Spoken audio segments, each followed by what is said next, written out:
Hello, friends, and welcome back to Camp Arowana's Bedtime Story with CoreyD. It's been a while since we've done one of these, but today's a special day, so I felt we really needed to do one. And I just happened to get this new book, The Little Puppy, in the mail just today, and the puppy looks kind of familiar, and that's pretty cool because today happens to be my dog, our camp dog Sam's birthday, and Sam is 2 years old today. So I thought we would do this bedtime story tonight as a little tribute and happy birthday to Sam. So join me. Tim felt lonely. Summer vacation was starting and there was no one nearby for him to play with. Then one day, early in the summer, Tim heard some exciting news. The next door neighbor's dog had just had 6 puppies. Tim had always wanted a dog. Every day, Tim went next door to see the puppies. He begged his parents to let him have one. Finally, they agreed. Tim could hardly wait to bring his puppy home, but the puppies were still too small to leave their mother. Tim and his father built a bed for the puppy. They measured and sawed and hammered until it was perfect. "A puppy is a lot of work, Tim," said his father. "You will have to take care of it every day." Tim promised that he would.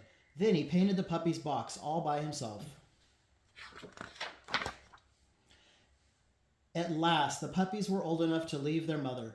Tim went next door to pick one out. He played with each puppy and tried to choose his favorite, but it was hard. All the puppies were wiggly and warm and friendly. "Maybe I'll take you home," Tim said to one puppy. "Or maybe you," he said to another. He just couldn't decide which one he wanted.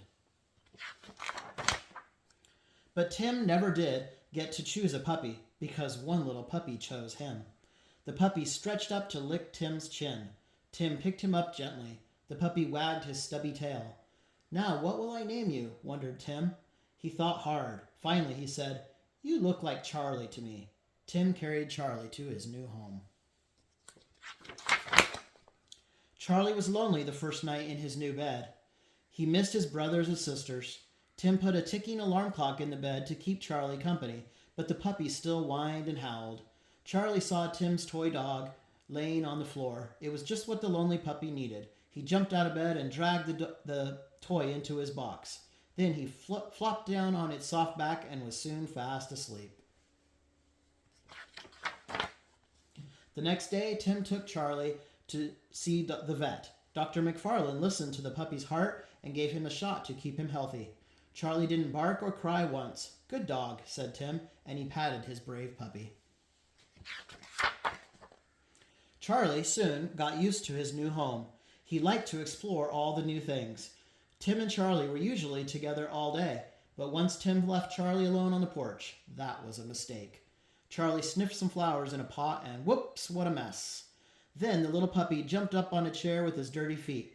When Tim found him, he gave Charlie a big scolding. Tim and Charlie had lots of fun together.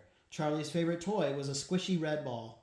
Tim would roll it across the lawn and Charlie would chase it as fast as he could. Charlie would grab the ball with his teeth and carry it back to Tim.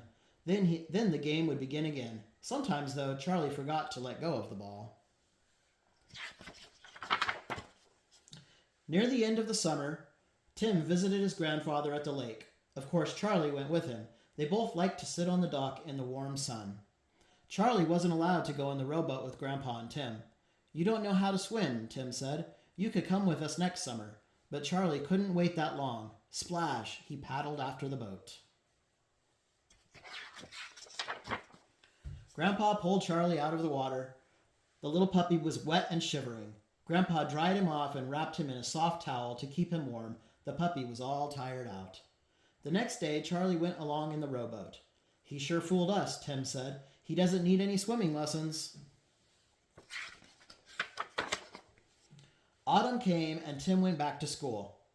Charlie didn't understand why his friend left him every day. The first day he howled. But Charlie learned to wait patiently on the porch for Tim. As soon as he saw Tim walking up the street, he raced to meet him. Every afternoon, Tim romped with Charlie before doing his homework. The pup was big enough to play football now. He loved to grab the ball from Tim and run away with it. Touchdown for Charlie. When Tim had to rake leaves, Charlie thought it was a new game. "Hey, cut it out, Charlie," Tim laughed. The woods were full of the scents of animals. Charlie wanted to follow them. Tim took off his leash. Now Charlie was big enough to go on long walks with Tim. One sunny weekend they went exploring in the woods. Charlie sniffed along the ground and into holes. One scent led him to a raccoon. Charlie barked wildly and chased it up a tree. Tim and Charlie did everything together.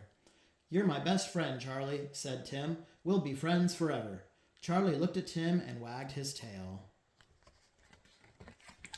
And that's the end of that bedtime story. I hope that you enjoyed it, and I hope that you have a friend that wags their tail when they see you. We can't wait to see you here at camp again, and our camp dogs can't either.